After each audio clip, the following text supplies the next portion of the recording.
তিস্তা নদীর স্রোতে ভেসে আসা অজ্ঞাত মরদেহটি ভারতের অঙ্গরাজ্য সিকিমের সাবেক শিক্ষামন্ত্রী আরশি রামচন্দ্র পাউটেলের বলে শনাক্ত করেছে পুলিশ। গত সোমবার উপজেলার মহিষখোঁচা ইউনিয়নের সলিডস্পার বাঁধ এলাকার মাঝের চর থেকে গলিত মরদেহ উদ্ধার করে পুলিশ। ভারতীয় গণমাধ্যম সূত্রে জানা গেছে, গত 7 জুলাই সেটিপুলে ভগ্নিপতির বাসভবনে যাওয়ার পর নিখোঁজ হন আরশি রামচন্দ্র পাউটেল। পরে আত্মীয়-স্বজন ও বন্ধু-বান্ধবরা বিভিন্ন স্থানে খুঁজে তার সন্ধান বের করতে না পেরে স্থানীয় থানায় সাধারণ ডায়েরি করেন। নিখোঁজের 8 দিন পর লালমনিরহাটের আদিতমারি উপজেলার সলিডস্পার বাঁধের মাঝের চরে তিস্তা নদীতে মরদেহ ভেসে ওঠে এবং অজ্ঞাত হিসেবে উদ্ধার করে পুলিশ। वो हमारे ससुर हैं, माय फादर इन लॉ। तो उनका कल हमको मैसेज आया था, तो हम उनके हाथ में एक घड़ी था, तो वो घड़ी when we saw that watch, तो हमको लगा कि वो वॉच तो हमारा फैमिली हमेशा देखता है, तो वो हम लोग का ही वॉच है। तो उसको फिर फर्दर हमने बांग्लादेश पुलिस और मैक्लीगंज पुलिस दोनों ने बहुत कोऑपरेट किया, हमको वो घड़ी का और इमेजेस भेजा। तो उस इमेज से वी थॉट कि इट्स हिम ओनली, बिकॉज उसका जो घड़ी का जो पार्ट्स हमारे पास है बैक होम में, घर में जो है, वो एग्जैक्टली मैच कर गया उसके साथ। नहीं, he is a very senior politician plus social worker and a Vedic scholar, so he is a spiritual man. I don't think so he has any enemies.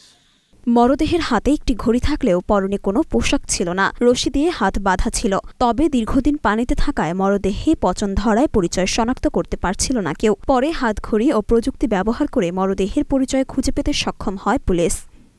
এটা তো সিকিমে একটা জিডি হয়েছে, ঠিক আছে, জিডি রেফারেন্স হয়েছে। সেই জিডি সিকিম পুলিশ বেঙ্গল পুলিশকে কন্ট্যাক্ট করেছে। কন্ট্যাক্ট পর এখানে আমরা বাংলাদেশ আপনার বিডি পুলিশ সঙ্গে যোগাযোগ হলো।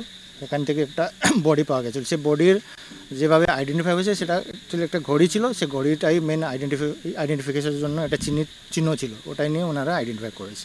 তো উনি সিকিম স্টেটের উনি আদিবাসী ছিলেন। ওনার রিলেটিভসরা বলছে উনি কিছু আগে এক্স মিনিস্টার কিছু ছিলেন, উনি হয়তো এক্স এডুকেশন মিনিস্টার সিকিমে উনি রয়েছেন আগে। আদিতমারি থানা পুলিশের ভারপ্রাপ্ত কর্মকর্তা ঢাকা পোস্টকে জানান, পরিচয় শনাক্তের পর মরদেহ নিহতের পরিবারের কাছে পৌঁছে দিতে বুড়িমারি স্থলবন্দর চেকপোস্টে পাঠানো হয়েছে। সেখানে উভয় দেশের প্রশাসনের কর্মকর্তাদের উপস্থিতিতে মরদেহ হস্তান্তর করা হবে।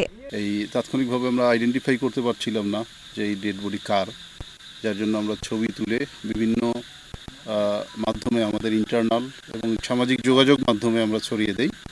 এক পর্যায়ে আমরা জানতে পারি এই আমাদের পার্শ্ববর্তী যে সিকিম আছে, ভারতের সিকিম রাজ্যের একজনের এই ডেড বডিটা বলে আইডেন্টিফাইড করা। এবং পাশাপাশি আপনারা দেখতে পাচ্ছেন আমাদের মেকলিগঞ্জ থানা থেকে আমাদের সাথে যোগাযোগ করা হয় এবং সেখান থেকে আমাদের পুলিশ সুপার স্যারের সাথে যোগাযোগ করা হয়। তারা জানায় যে সিকিমের একজন অধিবাসীর এই মৃতদেহটি। এভাবেই আসলে এক পর্যায়ে আইডেন্টিফাই করা হয়। আর আজকে আপনারা দেখছেন যে আমরা ডেড বডিটা পোস্টমর্টমের পরে আমরা এখানে নিয়ে এসেছি এবং এখন হস্তান্তরের প্রক্রিয়া চলছে।